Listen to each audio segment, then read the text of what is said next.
யெகோவாயிரு prayer time வழியாக தேவ நாம மகிமைப்படுவதாக உங்களையும் வெல்கம் பண்றேன்.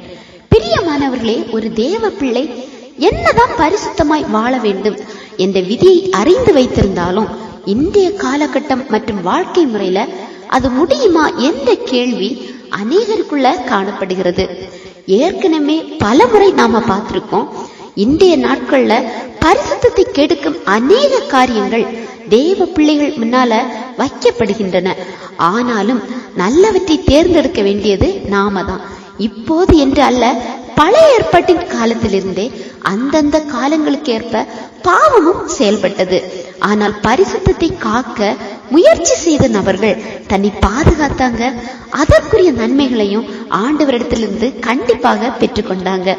எனவே காலங்கள் மாறினாலும் பாவம் வளர்ந்தாலும் பரிசுத்தத்தை காத்து தன்னை தேவனுக்குள்ள காக்க ஒரு ஆர்வம் வைராக்கியம் உள்ள நபர் எந்த இடத்துல போனாலும் தன் பரிசுத்தத்தை காத்து கொள்ள முடியும்.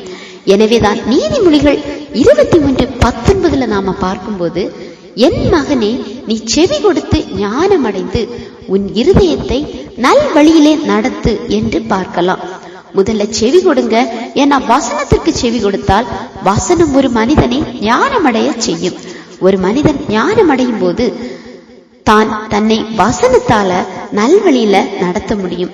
பரிசுத்த ஜீவிதத்துல நன்மை எது தீமை எது என்று பகுத்தறியும் தன்மையும் உண்டாகிறது. வசனத்திற்கு செவி கொடுக்காத பட்சத்துல நன்மை தீமைகளை யூகிக்க முடியாத நபராக மாறுறாங்க.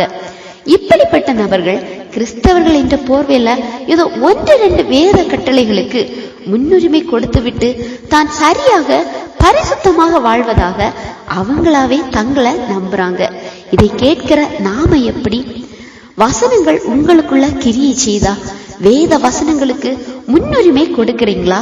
வேத கட்டளைகளுக்கு கீழ்ப்படுகிறீங்களா? உங்க மனசாட்சியின்படி உங்களை நீங்களே கேட்டு பாருங்க.